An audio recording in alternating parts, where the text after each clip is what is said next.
موضوعنا النهارده عن الوحدة الوطنية. طبعا ضيفي وضيفكم النهارده سيادة اللواء فؤاد علام، وكيل جهاز مباحث أمن الدولة. أهلا بحضرتك يا فندم. أهلا بيك يا فندم. أهلا بحضرتك يا فندم. معانا الأستاذ جرجس صفوت نيابة عن الأستاذ طلعت السادات ونيابة عن نفسه أيضا. أهلا بيك يا أستاذ جرجس. معانا فضيلة الشيخ رفعت عبد الحميد حسن. أهلا بفضيلتك. أهلا بيك مرحبا. احنا النهارده الملف شائك، سنتحدث به أو عنه من البداية. طبعا هنعرف البداية من سيادة اللواء فؤاد علام، وأنت الملقب بأخطر لواء في مباحث أمن الدولة. يا ستار. سيادة اللواء، نبتدي التطرف الفكري والغزو الثقافي للمجتمع من أين بدأ؟ لا، دي قضية تانية. أنا مش فاهم أنت عاوز تتكلم عن إيه؟ عن الموجة الإرهابية اللي إحنا عانينا منها. أيوة. في الستينات والسبعينات والخمسينات. نبتدي من الستينات. هو بدأ. أنا يهمني أن أنا أوصل رسالة للناس يبقى مفهوم فيها. هذه الموجة الإرهابية ليست مرتبطة بالدين الإسلامي كما يزعم البعض، وكما يحاول أن يغذي هذا المفهوم في رأي عام عالمي، وللأسف نحن ساهمنا فيه بقدر. الموجة الإرهابية اللي احنا بنعاني منها في العصر الحديث بدأت بعد الحرب العالمية الثانية. عفوا سيادة اللواء، نحن ساهمنا فيه بقدر. مين اللي ساهم فيه؟ كلنا. ازاي؟ كل المجتمع. ازاي؟ أدي لك مثلا، انتوا الإعلاميين أي أول ناس وصفوا الجماعات الإسلامية بأنها الجماعات الإسلامية الإرهابية. مجرد هذا اللفظ خطأ، لأنه لا يوجد إرهاب في الإسلام ولا في أي دين، ولا في المسيحية ولا في اليهودية.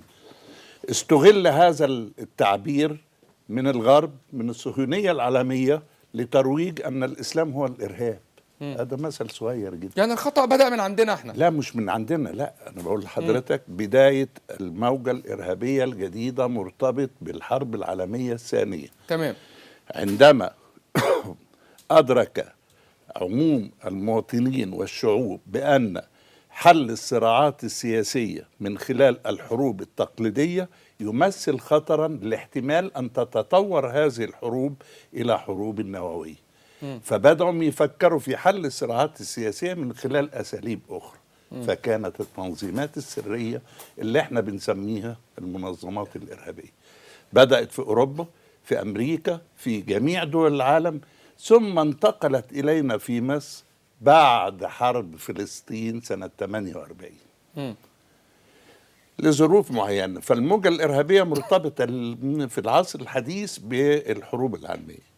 إذا كنت بقى بتعني ما عانينا نحن في المنطقة من أفكار هي هذه المنظمات في تأسيسها وفي أيديولوجيتها سياسية بالدرجة الأولى. تمام. ولكنها في منطقتنا حاولت أن تتستر برداء الدين، ووجدت في التاريخ الإسلامي بعض المفاهيم التي اندحرت وحوربت من علمائنا وأئمتنا وخلفائنا، اللي هي أفكار الخوارج اللي كانت في زمن سيدنا عثمان ومولانا. طبعا أكثر مني قدرة فيها.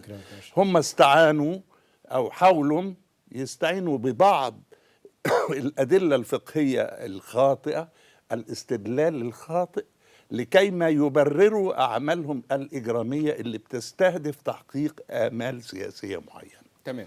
ده باختصار شديد. تمام. طب احنا أستاذ جرجس، انت شايف ايه المشكلات او التطرف اللي موجود في الفكر المسيحي؟ هو بداية النهارده أنا بتكلم كمواطن مصري مسيحي. نعم. وبركز على كلمة مصري مسيحي. نعم. موجود جوه مصر، ليا حقوق وليا التزامات واجبة عليا، المفروض ان انا بأديها وباخد حقوقي مواطنة كمواطن. النهارده اللي بيحصل واللي هو سايد ان احنا بنتكلم ان بنقول في وحدة وطنية. الوحدة الوطنية لغاية وقتنا هذا انا مش لاقي معنى لكلمة الوحدة الوطنية حقيقة. يعني انا قعدت افكر فيها كتير على الوحدة الوطنية. هو في ترابط وفي محبة، والدليل على كده ان احنا كأسر مسلمين ومسيحيين بنعيش مع بعض. نعم. في بيت واحد، في مكان واحد، بنطلع نحارب مع بعض. الدم في النهاية بيبقى واحد. ولكن اللي انا عايز اعرفه النهارده لما يتعرض بعض الاسر في اي مكان، وما بذكرش واقعة معينة بالذات، للاعتداء وللضرب، واحنا المفروض ان في بيننا وبين بعض محبة وفي ود. ما احنا هنا نفسر بايه بنقول بقى إن ده حضرتك بنقول بعد ان كده؟ ده غزو ثقافي وفكر، يعني ما اللي هو- زي ما بيقولوا ما هو المصارين في سعادتك البطن، أنا بالبلدي بيقولوا المصارين في كلام البطن جميل. احنا بتتعارك. بنقول ان الغالبيه العظمى هو في ثقافه، هو في الدليل على كده ان بعد الحادث اللي حصل في ناجي حمادي اصدقائي مسلمين بكوا. طبعا كلنا. ما انا بقول لحضرتك شعور طيب. شعور طيب، طيب. نعم. احنا النهارده بقى لما اجي ابص الاقي هذا الكلام يحصل في ليله عيد واحنا رايحين نعيد، واللي جاي بحاجه جديده واللي منتظر يرجع لاهله ويفاجئ بهذا الكلام.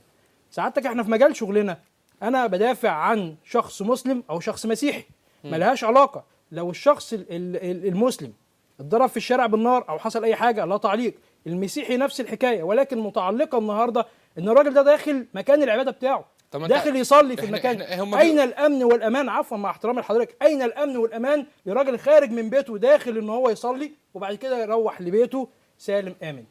الكلام ده فين؟ النهارده احنا بنقول في وحده وطنيه، ما انكرش هذا الكلام. واخد حقك ماشي، واخد حقي، ولكن عايز اوصل للنتيجه النهارده حد يقول لي ايه هي معنى مفهوم الوحده الوطنيه بعد ما يحصل كل حادث وننتهي في النهايه احنا وحده وطنيه وايدينا في ايدين بعض. ومفيش ابسط. هقول لسعادتك على حاجه، ماتش كوره خدنا فيه بطوله، نزلنا كلنا في الشوارع وتلمينا مع بعض، فرقت دي ما واحد- بين مسلم ومسيحي؟ لا مفيش. ما انا فرقتش. عايز أنا اوصل حتى لك. وقتنا هذا حضرتك ما بفرقش. انا ما بفرقش بين المسلم والمسيح. انا عايز اقول الوعي الثقافي مش موجود. الطفل النهارده اللي طالع بيترعرع في اسره مفيش وعي ثقافي يقول له ايه هو المسيحي ايه هو المسلم. لا، هذا ده الكلام سبب، غير لان احنا موجود. احنا الجيل بتاعنا عشنا كأن احنا كلنا واحد، ما نعرفش ايه هو المسلم وايه هو المسيحي إطلاقاً. يعني يمكن الغزو الثقافي واللي دخل على بلدنا وطرأ علينا هو اللي فرق ما بيننا. طب ما انا بتكلم ساعتك في النقطه دي ازاي النهارده. الفكر المتطرف ده بقى إيه؟ انا في وجهه إزاي؟ نظري ان ده جاي من الخارج. عشان اقول لحضرتك على حاجه، احنا لما نكون كتله واحده، احنا لازلنا واحد احنا واحد كتله احنا واحده كتله فعلا. واحده، واحد عايز يدخل بينا يعمل ايه؟ اجي اضرب في النص افرق الاثنين عن بعض. مصداقا حلو لكلامك الكلام؟ ده، مصداقا مفيش لكلامك حاجة ده، النهارده تنهار النظام اللي احنا موجودين فيه حاليا غير مسيحي ومسلم، نسمعها في الشارع، مسيحي عمل كذا، المسلم عمل كذا، ولكن بقى نرجع الاهلي برضه والزمالك، بقوا الاهلي والزمالك بالبلدي. لا، احنا مش فرقتين يا جماعه، احنا فرقه واحده لكيان واحد، لكن كل اللي هم بيحاولوا يعملوه بيحاولوا ان يفصلوا الروح عن الجسد. المسلم والمسيحي هم الروح والجسد في هذه الارض المصريه. انا بسأل سؤال، المسلم النهارده اللي نزل ضرب اخوه المسيحي اللي خارج قدامه وفي بلده رايح يعيد في اي بلد كان، النهارده فين الرحمه بالناس دي؟ وانا بفكر فكري ده جاي منين؟ انا ليا فكر جاي من بره بالظبط. ما بس احنا هنا من اللي بره. عمل القصه كلها يمكن يافت الانبا بسنتي كان موجود معانا، عيل مسجل، وده اللي كان قاله برضه سياده اللواء حازم حمادي، قال ان ده عيل مسجل هو اللي عمل هذه المشاحنه. طب العيل المسجل هل ده هي صقر؟ مأجور من معلش، هو مين؟ معاليك انا عايز اقول لحضرتك على اتفضل. حاجه، النهارده بيوصل في الجرايد وكلنا قرينا في الجرايد ان هي صقر. احنا نعرف ان الجماعه الصعايده واحنا ناس من الصعايده بياخد الطار من الشخص او من اهله. هل السته اللي اتضربوا الشباب دولت هم من اهله؟ هم مش من اهله. تمام. اذا احنا بنقول ان دي واقعه انها صقر، ولكن احنا لو بحثنا في جواها هنلاقي وراها حاجات تانية كتير. واحنا عايزين بقى نبحث ونخش ونغوص كي والله نصل ده الى ده الحل. سعادتك دور الامن، واخد بال ودور سعادتك. الدين. وعايز اقول لحضرتك على حاجه، ما هو دور الدين ده توعيه سواء كان للمسيحي او للمسلم. وعايز اقول لحضرتك على حاجه، احنا في الكنيسه وانا بقولها صراحه قدام الناس كلها دلوقتي، احنا بنخش الكنيسه ما فيش في يوم من الايام اب كاهن قال لنا لا امسك سلاح واطلع اتخانق. وكذلك في الإسلام. انا بوضح لحضرتك فيما يخصني، فبوضح انا ما عنديش هذا الكلام، عندي توعيه يوميه وتوعيه اسبوعيه. لما بروح الكنيسه بيطلع اطفالي على هذا الكلام، واخد بال حضرتك معايا، بيتوعوا على هذا الكلام، ان يكون بالنسبه لنا في محبه للطرف الثاني ايا كان. فما عندناش مشكله في النقطه دي، ولازم يكون في المقابل هذه التوعيه عشان هناك الجيل في اللي طالع المقابل بينشأ. ايضا، في المقابل ايضا هذه التوعيه. فضيله الشيخ رفعت، هل التوعيه موجوده؟ بسم الله الرحمن الرحيم. الحمد لله رب العالمين، والصلاة والسلام على أشرف المرسلين وخاتم النبيين ورحمة الله للعالمين سيدنا محمد. اللهم صل وسلم وبارك عليه وعلى آله وصحبه احنا حق قدر ومقدار العظيم. الإخوة المشاهدون، السلام عليكم ورحمة الله تعالى وبركاته. التوعية يا سيدي موجودة، وأنا كما تقلم الأخ الفاضل أمثل ذلك بحديث عندنا أن رسول الله صلى الله عليه وسلم تكلم عن جماعة كانوا في سفينة، فأصاب أحدهم أعلاها وأصاب أحدهم أسفلها، الكلام اللي بيقوله الأخ دي اللي حصل دي فتنة. والله إننا لنسيج واحد في وطن واحد تحت قيادة واحدة. فالرسول صلى الله عليه وسلم قال عن السفينة: فأصاب أحدهم أعلاها وأحدهم أسفلها، فكان كانوا الذين في أسفلها يريدون أن يستقوا الماء، فكانوا يمرون على من فوقهم، فقال من هم في أسفلها: ما ضرنا لو خرقنا في نصيبنا خرقا ولم نتعب من فوقنا، فلو تركوهم وما فعلوا لهلكوا وهلكوا جميعا، ولكن أخذوا على أيديهم فنجوا ونجوا جميعا. الأمر إن هذا إن حدث في أي وقت فده فكر بعيد عن روح الإسلام. نعالج الموضوع ده ازاي بقى؟ نعالج الموضوع ده ازاي؟ زي ما بقول لك أننا في وطن واحد، وأنا راجل أولا يعني قربت على 50 في بلدنا وفي مركزنا.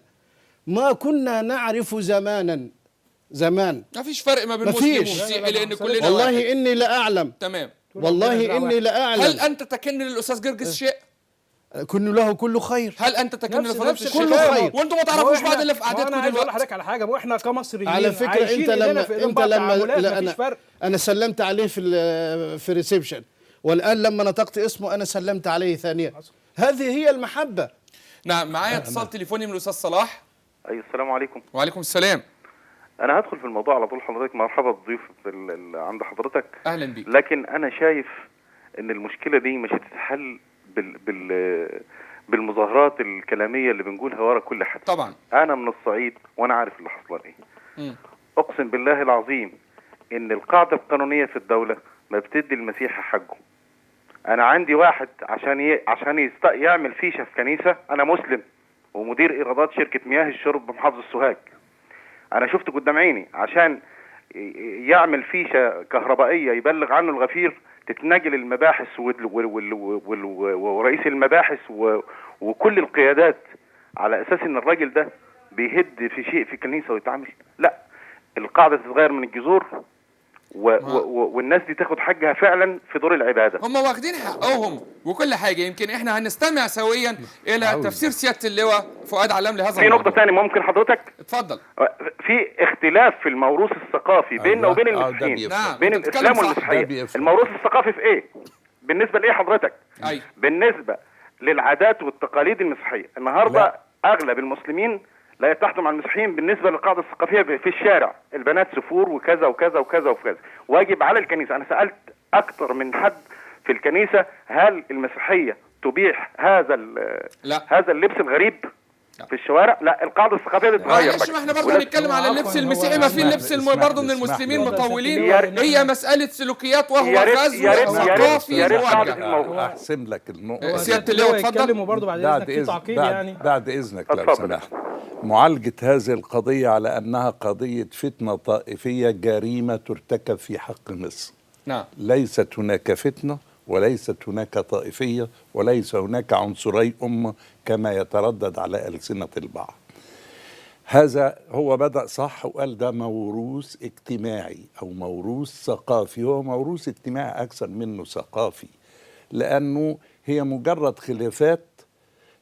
هذه الخلافات بتحدث بين المسلمين والمسلمين، بتحدث بين المسلمين والمسيحيين، بتحدث بين المسيحيين والمسيحيين، ولكنها عندما يكون هناك مسيح ومسلم هناك محاولة طبقا لمخطط صهيوني إمبريالي عالمي لقلبها ودفعها إلى أن تصبح فتنة طائفية. المعالجة مع الاحترام للي قاله الأخ ليست أمنية بالمرة. ده كبرى الجرائم إن احنا نعالجها أمنيا. ده لابد وأن تعالج اجتماعيا وسياسيا. نعم. لأن المعالجة الأمنية الأضرار اللي هتترتب عليها أكثر مليون مرة من عدم المعالجة حتى نهائيا. فالقضية ليست قضية جريمة عشان أعالجها بإجراءات أمنية. نعم. هذا خطأ. الخطأ الآخر عشان أوفر على الكل، هناك بعض السلبيات التي يجب أن تناقش بشفافية كاملة. السلبيات اللي وصلت شعور زي ما الأخ عبر انه يتصور ان هناك نوع من عدم المواطنه. وبالمناسبه المواطنه لا، أنا ما باختصار، قلتش معلش على اكمل المواطنة. من فضلك. اتفضل حضرتك. المواطنه باختصار شديد ان كل المواطنين سواسيه في الحقوق والواجبات. نعم. اتحداك ان يكون هناك قانون او دستور او تصرف مسؤول في غير هذا الطريق من كل الاطراف. انما هناك بعض السلبيات اللي بتولد شعور لدى بعض الاخوه سواء في المسلمين او المسيحيين، شعور خاطئ، شعور لدى المسيحيين بانهم مضطهدين او انهم لا يحصلون على كافه حقوقهم، وشعور لدى المسلمين ان هناك مجامله للاخوه المسيحيين. لا هو احنا أو يمكن تفرقة. عفوا معلش انا ما تطرقتش للنقطه اللي حضرتك بتوضحها، انا بوضح ان احنا زي ما بنقول وحده وطنيه. انا عايز افهم مدلول الوحده ما أنا الوطنيه. بشرحها لك. معلش ما مدلول أنا الوحده بوضح الوطنيه في لحضرتك. اشياء كثيره في ثوره 19 معلش ما في حرب النهارده 73. النهارده حضرتك انت عشان ما أنت نضيعش بتحب- وقت والناس تستفيد ما هو إحنا برضه والنبي بنستفيد انا حضرتك انا يعني. انا رايي في هناك سلبيات وهناك مفاهيم خاطئه في الطرفين. ازاي لدى نعالجها البعض بس يا منها اللواء؟ بالشفافيه، بالحوار. انا هديك مثل هيعترضوا عليه الاثنين. ايوه. المدارس، حصه الدين الاسلامي وحصه الدين المسيحي، هذه التفرقه تغرس في الطفل فكره الطائفيه اللي هو بيقول عليها. طب ليه؟ ايوه. هل يعلم الناس، مولانا أعتقد أنه يعلم، أن الأزهر الشريف كان يدرس فيه مجموعة من الأقباط من قبل 70-80 سنة؟ هل يعلمها في الأزهر الشريف؟ ولم تكن هناك أي حساسية. يمكن بعض الإخوة المسيحيين يقول لك لا ما تجبروش يخش لا، ليه؟ وترجع تقول أن ده أنا بغرس في الطفل فكرة التفرقة الطائفية وهذا من خطأ. المدرسه فعلا حاجه ما كانتش تخطر على دماغ حضرتك حد. ما احنا عندنا مدارس أي. النهارده مدارس راهبات فيها مسلمين هي عادي المية. موجود بالظبط فيها. كلنا هو بنقول انا شايف ان نحن الست اللواء نحرص بيحول على الحاق الموضوع بتاعي على ان اولادنا انا بمدارس بتكلم على التطرف. الراهبات ومدارس القديسين. يعني احنا واحد. ما هو حضرتك لأننا معلش هو في نسيب نقطه واحد. هي ما فيهاش تفرقه لان مجال التعليم مفتوح. نعم. واخد بال حضرتك النهارده انا ما بتكلمش على حته المواطن، انا بقول انا مواطن طب مصري أنا مسيحي هسألك سؤال موجود. واضح وصريح وعلى الشاشه. اتفضل. تمام. هل هناك في الدين المسيحي ما يحض على الفرقه او الكراهيه؟ لا انا ما عنديش هذا الكلام تماما. سياده فضيله الشيخ لا يوجد. اديني مثال على المحبه. عن المحبة، النبي صلى الله عليه وسلم لما جاء له نصارى نجران في العام 10 من الهجرة سنة 631 ميلادية، فتح لهم باب مسجده ثم تركهم يصلون صلاة عيد الفصح وتوجهوا بوجوههم إلى الشرق، وعاهدهم صلى الله عليه وسلم لا تهدم كنائسهم ولا يعتدي عليهم أحد، وهذا عاما وهاما إلى أن يرث الله الأرض ومن عليه. يبقى احنا واجبنا ان احنا نطبق حديث الرسول عليه الصلاه والسلام. والسلام ونتمسك بيه. نعم. انا عمري ما سمعت حد في الجامع قال ان احنا نطلع نهدم كنيسه، وكذلك في الكنيسه على الجانب الاخر انا عمري ما سمعت حاجه زي كده. بدليل ان معظم الاخوه الاقباط بيحرصوا دائما على مشاركه المسلمين في اعيادهم، والامثله كثيره. مش كده وبس، احنا لو حسبناها دي هنقعد اسبوع نتكلم فيها. ما احنا مش فرقتين. ما انا بقول لك لا هو مش فرقتين. اديني مثل احنا على العيد إن عندكم الله بالنسبه لنا محبة. عيد. اعطيني مثال على ان الله محبه في الديانه المسيحيه. انا بالنسبه لي كلمه الله محبه دي هي المحبه، هو دخول الكنيسه ويعلموني جوه الكنيسه ازاي انا احب كل من هو موجود على ارض مصر. نعم. فهي دي محبه. نعم. معايا اتصال تليفوني من الاستاذ حسونه. السلام عليكم. مساء الخير يا احمد بيه. مساء النور يا فندم. مساء الخير يا احمد بيه. اهلا مساء بحضرتك. الخير على رجالتك الامراء الناس المحترمه. الله يخليك يا استاذ حسونه. احنا بنتكلم باللغه البلدي. احنا كلنا ولاد بلد. اللي اتربينا فيها في شبرا، وانت اتربيت في السيده زينب، وتربينا في وسط المسيحيين والمسلمين. نعم. في شبرا. ايوه. النهارده في حاجه اسمها انتوا هتقعدوا تحاوروا وهتتعبوا واللي في حاجه اسمها قله ادب، ولازم نشيلها من جذورها، لان احنا اهل ورابعين على بعض. نعم. واكلين مع بعض. كان زمان امي في رمضان ترد عليها تيتا ام ابراهيم من فوق تقول لها انت نشفت بطنها من الصيام. الله الله. فين اكلك الحلو؟ فين طعميتك؟ فين اكلك؟ فين عيشتك؟ فين قري؟ فين ان؟ فين ان؟ الناس النهارده بقت صراع مادي قلة ادب، مش صراع حب في حب، في صراع مادي. النهارده المسيحيين الافاضل متهانين ليه؟ والمسلمين الافاضل متهانين وداخلين ما بين الرجلين ليه؟ زمان احنا كنا لا مؤاخذه نطلع لا مؤاخذه راح فين يا ريفين؟ راح الكنيسه، راح الكنيسه. خديني معاكي، خدي معاكي محمد، وخدي معاكي ابراهيم، وخدي معاكي اسماعيل، وخدي معاكي فلان، وكنا اكل واحد وعيشه واحده واحترام واحد وادب واحد. سيادة اللواء يفهم كده كويس. النهارده بعد احترام يجي تيجي تكلم المسيحي كلمتين يقول لك ايه؟ هعملها طايفه. هي دي مصر مسلم تقول له لا اصل ده مسيحي يا وده استاذ حسونه. مسلم. انا لا استطيع ان اتمالك نفسي أيوة من يا فندم. البكاء، لان هذه هي مصر. مصر التي يعيش ابناؤها من مسلمين ومسيحيين بروح الموده والحب والتسامح. بيحاول انه ينزع الروح من الجسد. مرفوض مرفوض مرفوض. انا بشكرك يا استاذ حسونه. ازاي خرج المسلم والمسيحي في ثورة 19 بيقولوا يحيى الهلال مع الصليب؟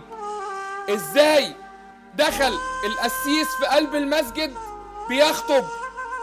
ازاي دخل الشيخ في دار العبادة ليقول أن روح محمد بن عبد الله وروح عيسى عليه السلام ترفرف في هذا المكان، كما أني أستشعر الآن ويستشعر المشاهدين أن روح محمد بن عبد الله وروح عيسى عليه السلام ترفرف في هذا الاستوديو، في هذا المكان، لكي نقول جميعا أن الوطن واحد والدين لله.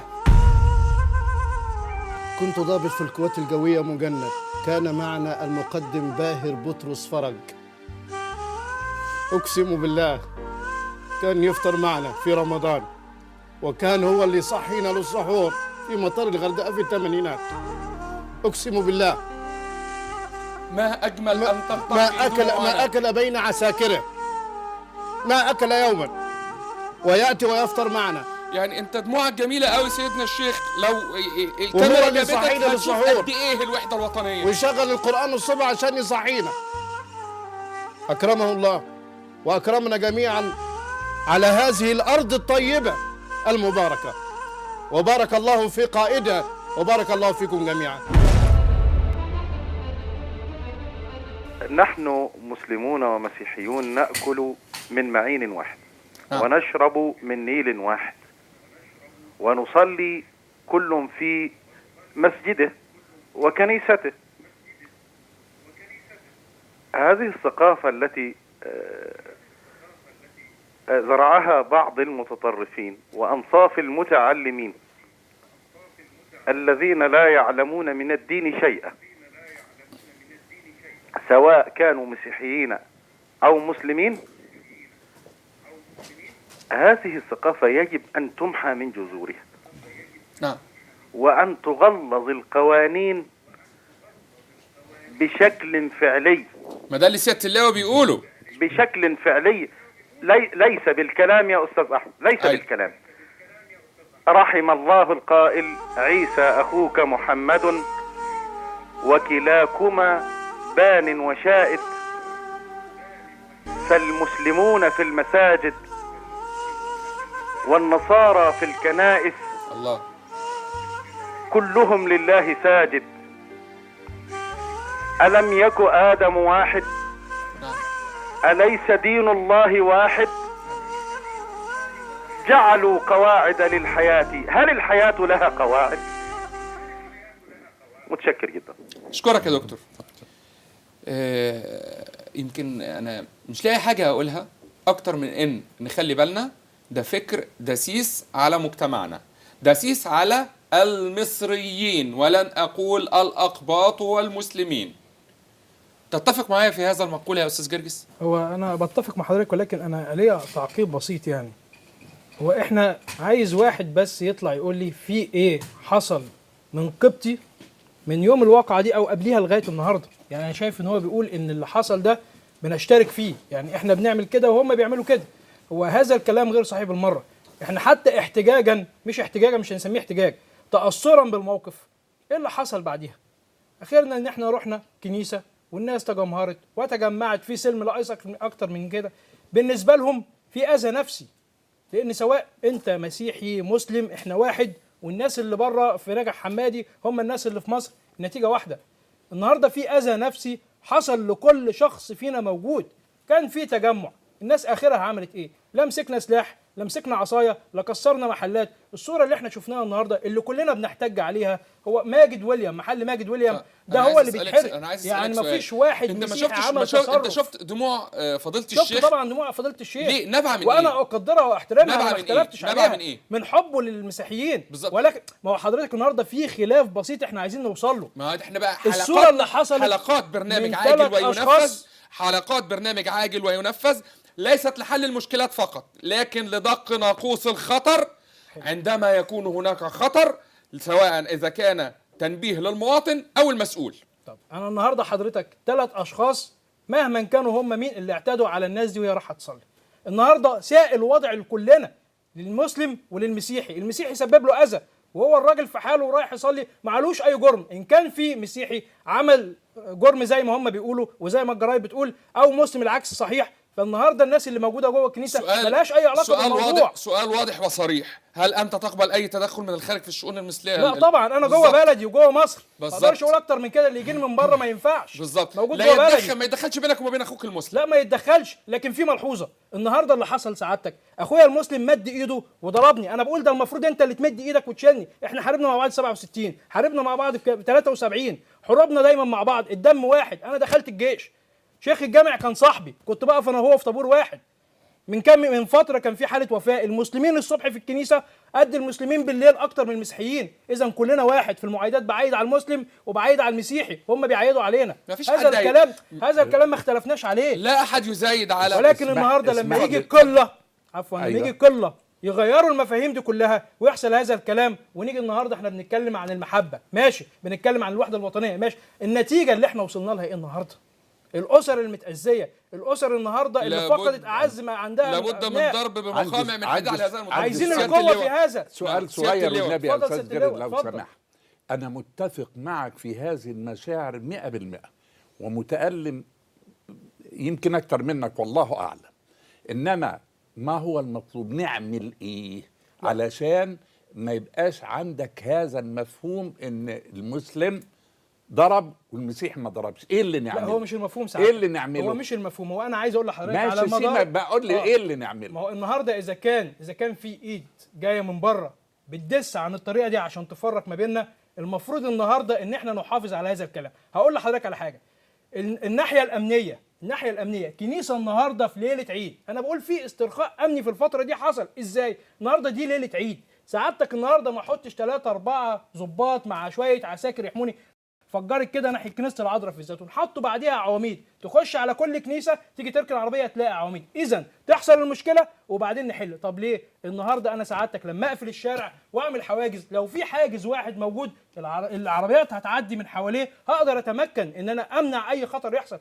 مفيش ضابط واحد او امين شرطه واحد او اي حد، انا رايح اصلي في الكنيسه عارف ان انا ظهري محمي، عارف ان انا موجود في حمايه ربنا وفي حمايه الحكومه. معانا اتصال تليفوني من ام رامي. ايوه السلام عليكم. وعليكم السلام. ازيك يا استاذ؟ الله يخليك يا فندم.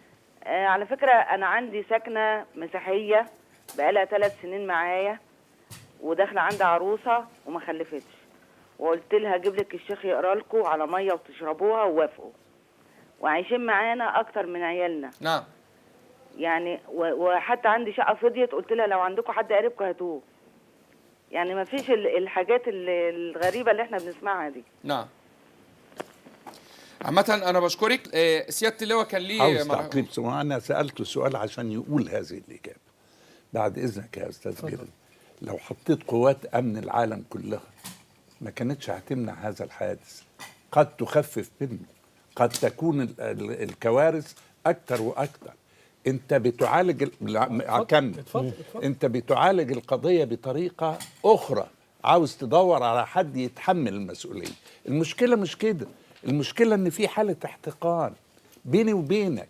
لأسباب نحن جزء منها وأنت جزء منها، كلانا يساهم في هذه الأسباب. لازم نشيل حالة الاحتقان دي، مش لأن الأمن هيحط متاريس ما الأمن حط متاريس أيام السادات، ايام السادات بالظبط، واتقتل. ما الأمن حط متاريس حوالين المساجد وفجرت. ما كانت كنيسة مسرة محاطة بسياج أمني على مسافة 300 متر واتضرب فيها قنبلة. انا هرجع تاني لسياده ما اللواء. نبقاش سطحيين فيها، نعالج المشكلة من أساسها. واحنا بنبحث عن علاج نعالج المشكله. ايه الاحتقان سببه؟ المشكله ايه الاحتقان سببه؟ انما ما اجريش وادور واقول واجري ولا عشان تبقى حضرتك معايا في الصورة. هقول لكم سر تاريخي ما حدش يعرفه. ده نقول ان ده انفراد سنة هنا. 68 ضبط شخص سوداني مهم، وعشان نبقى محدد اسمه محمد صالح فضل، وكان في موقع سياسي هام جدا. هذا الشخص تبين أنه عميل للمخابرات المركزية الأمريكية، وكشف لنا مخططا. أنا قلت سنة كم؟ 68. خليك فاكر. لاستغلال الدين الإسلامي والمسيحي وإثارة فتنة طائفية نعم. وحددوها بالدول بأولويات. لبنان أولا، السودان ثانيا، مصر ثالثا. ونفذ، بس بالعكس، يعني كل اللي حصل انه منفذه في لبنان اولا، ثم في مصر، وبعدين اخيرا في السودان. خد بالك، الصهيونيه بتلعب. انت ليك بعض الاخوه في الاقباط المهجر بيقولوا كلام ما يتسمعش وما يتقالش، ليك اذاعه بتقول كلام لا يصح ان يصدر من انسان عاقل. انت عارف مين هو. من غير ده احنا عاوزين نزيل الحالة الاحتقان. يعني انا عايز اوضح لحضرتك ملحوظه. عاوزين نزيل حالة واحنا عايزين الاحتقان. عايزين نزيلها ازاي؟ يعني عايزين نزيلها ازاي؟ نزيلها ازاي؟ ان احنا نطرح كل هذه الحساسيات بشفافية شديدة من كل الاطراف. واحنا بنطرح الموضوع. لا مش على مستوانا يا استاذ جرجس، ده على مستوى المجتمع ككل. هو ده اللي مطلوب. انما ان نتصور ان هنا لما هنحط متاريس، لا هو لا هو ده طبعا مش العلاج. الدواعي الامنيه لا طبيعي. لا معلش، احنا حضرتك احنا ما بنحملش الداخليه المسؤوليه، ولكن احنا بنتكلم على معلش اقول لحضرتك على حاجه. هو سعادتك النهارده، لا هو مش الشعور ده. حضرتك انا النهارده كمواطن مصري، هو معاليك سياده اللواء على عيني وعلى راسي، النهارده انا كمواطن مصري ماشي في الشارع بحتمي بمين؟ بحتمي بالداخليه. النهارده صح، انا النهارده وانا ماشي في الشارع سايق عربيتي ماشي في اي حته، مين اللي بيحافظ عليا؟ المفروض هو الداخليه. يعني احنا النهارده لما اجي انسق في مصيبه انت مش واخد بالك منها، ان جميع سلبيات المجتمع بتترك للامن النهارده. عارف ده معناه ايه؟ انك تقلب الدوله الى دوله بوليسيه، وهذه كبرى الجرائم. السلام عليكم. وعليكم السلام. ازيك يا استاذ احمد؟ اهلا بيكي. على فكره انا موجوده في الغردقه، لكن جوزي اساسا من بهجوره. اهلا بيكي. اساسا يا استاذ احمد، الاغتصاب اللي حصل من المسيحي للمسلمه هو سبب المشكله في ناجي حمادي. هو بيقول لك احنا ما عملناش حاجه. انا ما بشجعش طبعا المسلمين عملوه، الضرب اللي حصل ده طبعا مش احنا كلنا ضد ما يفرق بيننا. احنا بص، في هو لو هو يعرف ناجي حمادي في بهجوره في حته اسمها شج النصارى. دي ليها يعني شوف سنين عمرنا ما حصلت مشاكل اساسا بين المسيحيين والمسلمين. وهو اللي عمل كده، ما هو عيل مسجل مع سياده اللواء حازم حمادي. الحلقه اللي فاتت قال لك ده عيل مسجل، وكل الاجهزه الامنيه حتى نيافه الانبا بسنتي قال لك احنا اللي سلمناه. ايوه حدث هذا ولا لم يحدث؟ السبب الرئيسي هو بيقول لك ما في سبب رئيسي بالظبط. هو السبب الرئيسي الاغتصاب دوت يا استاذ احمد. تمام. هو عامه وشج النصارى ما هم من زمان الناس موجودين مع المسلمين والمسيحيين، لان احنا كلنا واحد. في اي اضافه ثانيه يا مدام حنان؟ لا شكرا. انا بشكرك. طبعا هي قالت السبب الرئيسي، وهو السبب الرئيسي هو حضرتك يعني هي برضه هي يمكن سمعت من الجرايد او الى اخره، لكن النهارده الواقعه اللي هي بتتكلم عليها مع احترامي لحضرتك يعني ما هياش دي هي السبب الرئيسي لسبب واحد. النهارده اللي احنا نعرفه اللي هو بياخد بالطرده للشرف، ده اكرم له ان هو هيجيب هذا الشخص اللي عمل هذا الكلام هيتبعه يحط رجله عليه ويقف عليه. ده اللي احنا نعرفه، لكن عشان يضرب بطريقه عشوائيه لقد اقتص الاقباط من هذا الشاب المسجل وقاموا بتسليمه الى الامن. لان احنا كلنا واحد. في كلمه خطيره قوي كان قالها سياده اللواء لما قال الامن مش هيعمل كل حاجه. صح؟ جميع السلبيات بتلقى سيادة اللواء، أنت أول من وصل إليك معلومات بأن الرئيس السادات سيقتل في المنصة، حدث أم لم يحدث؟ لا مش أول ما وصل إليه. إيه اللي حصل بالظبط؟ في واقعة يعني كان في شخص ما اتصل بأحد ضباط مباحث أمن الدولة وأبلغه أن الرئيس السادات سيقتل في المنصة في نفس اليوم بتاع البلاغ. المسؤولين عن هذه العملية حاولوا يوصلوا رسالة لوزير الداخلية في المنصة علشان يتخذ اللي هو كان نبوي إسماعيل وقتها بالظبط، ولكنه بكل أسف أهو يعمل إيه الآن؟ ما عرفش يوصل لوزير الداخلية. ما هو دي حضرتك ما عرفش يوصل يعني احنا ما بنحملش الامن هو المسؤوليه الكامله، ولكن احنا عايزين نحل المشكله من جذورها.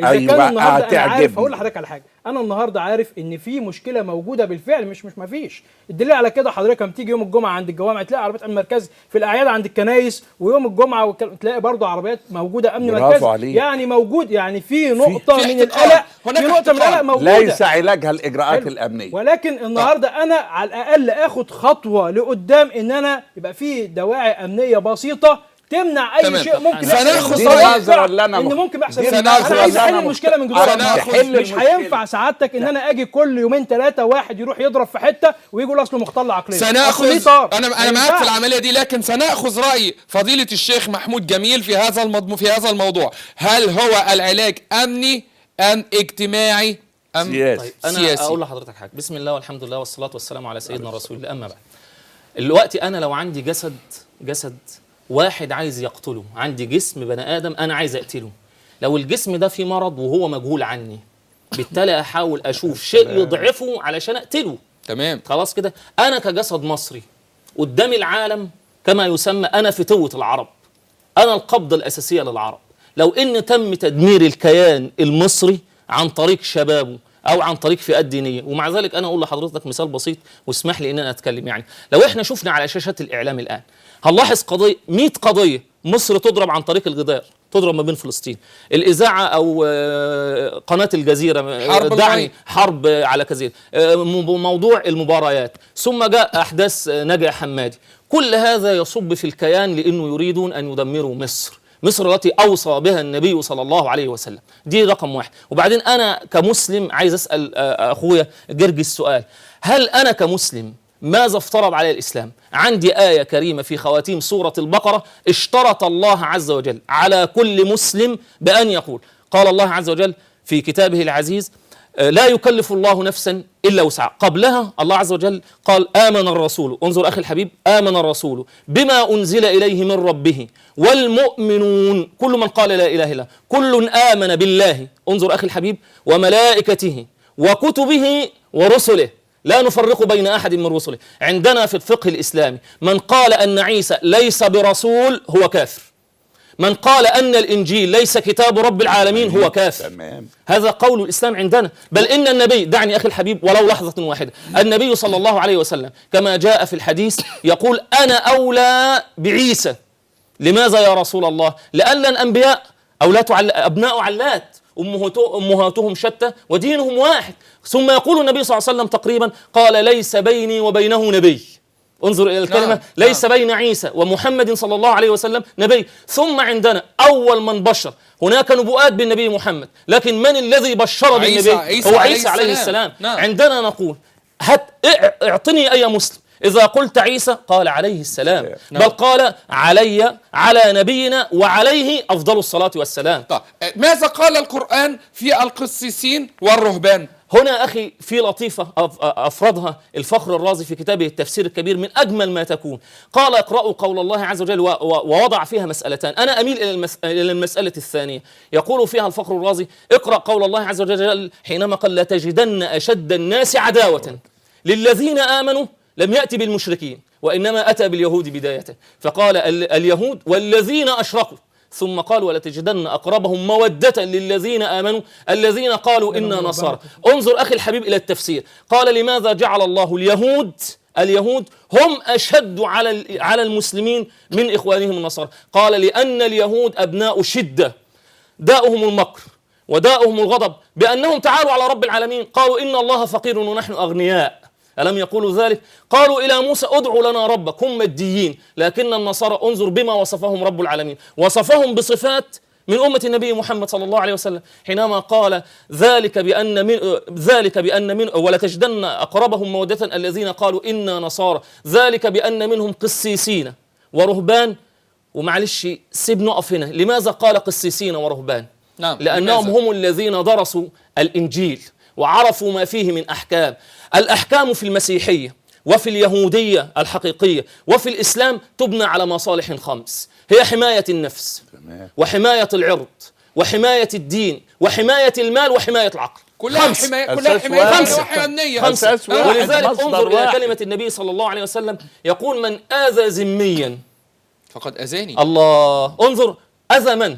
أذى رسول الله. إن مسلم آذى ذميا فقد آذى النبي. ومعلش هنا كلمة أخويا جرجس قالها، المشكلة تأتي من الكنيسة ومن المسجد ومن الأمن. الحل بقى ازاي؟ أقول لحضرتك إزاي؟ أنا عايز الحل. الحل أن هناك أفراد تخصصوا في أن يحتكروا فكرا على أنه هو الفكر السائد، على أن هذا الفكر هو الدين، فكفروا بعض النصارى. ومن إخواننا النصارى من احتكروا فكرا بأن المسلمين هم أعداء الدين. مين اللي احتكروا الفكر ده؟ هؤلاء المتطرفين الذين نجدهم الآن. تمام. ولذلك أستاذ جرجس، هل لك تعقيب؟ وانا يعني معلش انا على يعني مر التاريخ اللي فات ده كله، انا ما شفتش ان في حد من المسيحيين في بالنسبه له حاجه بالنسبه للمسلمين. يعني احنا لا ننكر هذا الكلام، احنا بنقول ان احنا واحد، وطن واحد، وحده واحده، عايشين مع بعض. انا النهارده بتعامل مع المسلم، قاعد معاه ليل ونهار، بناكل مع بعض، بنشرب مع بعض.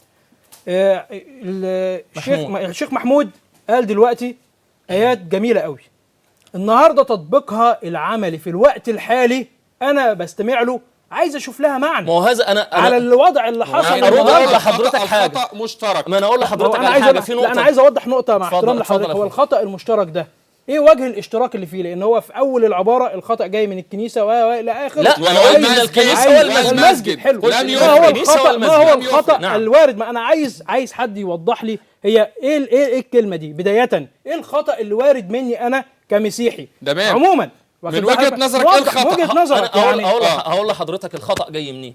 النهارده لما بتلاحظ في إشكال ما بين واحد من أبنائنا الصغيرين اللي طالع بيرى بعض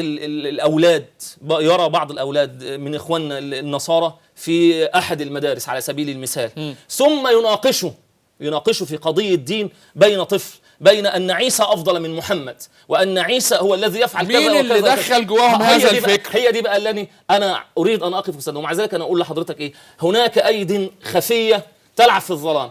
سيادة اللواء، لقد احتد النقاش، ولكن ليس هناك، يعني هي ظاهرة صحية عشان نعالج نفسنا. تمام؟ انت من وجهة نظرك الأمنية الثقافية الفكرية التي ترغب من خلالها حماية أمن المجتمع، أن نناقش هذه القضية بشفافية كاملة من كافة أطرافها وأبعادها على مستوى اجتماعي سياسي، وأن تتخذ الإجراءات الحاسمة لعلاج هذه المشكلة. هل عند حضرتك أمثلة لإحدى لقضية معينة تم مناقشتها في مناقشتها أمنيا من قبل تطرف فكري؟ أنا كنت مدير أمن بورسعيد، وكانت هناك حساسية بين فريقين، بعضهما مسيحي والآخر مسلم. نعم. دون أن أفصح عن ما كان في ذهني، عملت مشروع اقتصادي بدعم من المستثمرين من أهالي بورسعيد، ملك لشباب من أبناء المسيحيين والمسلمين. هذه الرابطة الاقتصادية قضت تماما على الحساسية التي كانت موجودة. أخطر من هذا، في نفس المحافظة الشيخ عمر عبد الرحمن، أعتقد البعض يعرفه، اللي هو كان أفتى بقتل السادات، كان بيتردد على بورسعيد علشان يخطب زي مولانا ما بيقول، زي بيقول، ويؤجج نار الفتنة. وفي المقابل كانت الكنيسة بترد بطريقة أو أخرى. أنا خدت الشيخ عمر عبد الرحمن بنفسي ورحت الكنيسة، وكان الرد إيجابيا 100%، وانتهت المشكلة ما بين عمر عبد الرحمن اظن كان اسمه ابونا تدرس، ما كنتش ناسي يعني. اللي انا عاوز اقوله بس في الجزئيه دي هو ليس لان الاخوه المسلمين لم يقوموا بافعال عامه شامله بضخامه ما يقوم به المسلم ضد المسيحي يبقى معناها ان لا، لانه انا ما بحبش استخدم اللفظ ده حكايه اقليه واكثريه. انما هناك اخطاء من بعض الاخوه المسيحيين زي ما هناك اخطاء جسيمه من بعض الاخوه المسلمين. ما نحطش راسنا في الرمل وما ندور. احنا مش بندافع، بالعكس احنا مش بندافع، احنا مش بالعكس مدافع. عندك انت هذا الشعور، انا عاوز اشيل الشعور ده من خلال مناقشه موضوعيه جاده. ليه الشعور ده وصل ليك؟ لما اما على حق وهناك بعض الاشياء انت على حق فيه، او على باطل، فلازم اصحح لك المفهوم ده وما يبقاش ونقطة عندك اللي على حق سعادتك النهارده، انا لما اوصل بعد الموقف النهارده اللي بيتذاع في التلفزيون والناس كلها بتشوفه، ان الطفل النهارده اللي كان بينزل من الساعه 6 الصبح عايز يروح الكنيسه، مش عايز يروح الكنيسه، خايف. شوف انا وصلت النهارده الطفل اللي طالع لايه؟ معلش لا انا النهارده ما انا عايز اقول لحضرتك على حاجه. النهارده انا بوضح ملحوظه حاجه بقالنا ساعه. لا احنا عملنا كده. انا عايز اوصل ان انا عايز اقول لحضرتك يعني في اقل من دقيقه واحده. احنا ليه هو الوقت ده يهمنا على فكره، لكن هناك دقيقه واحده. نعم. في اقل من دقيقه. ليه عايزين نبني ونهدم كيان مصر كله على حادثه واحده؟ ليه عايزين نبني ونهدم كيان مصر كله على حادثه واحده؟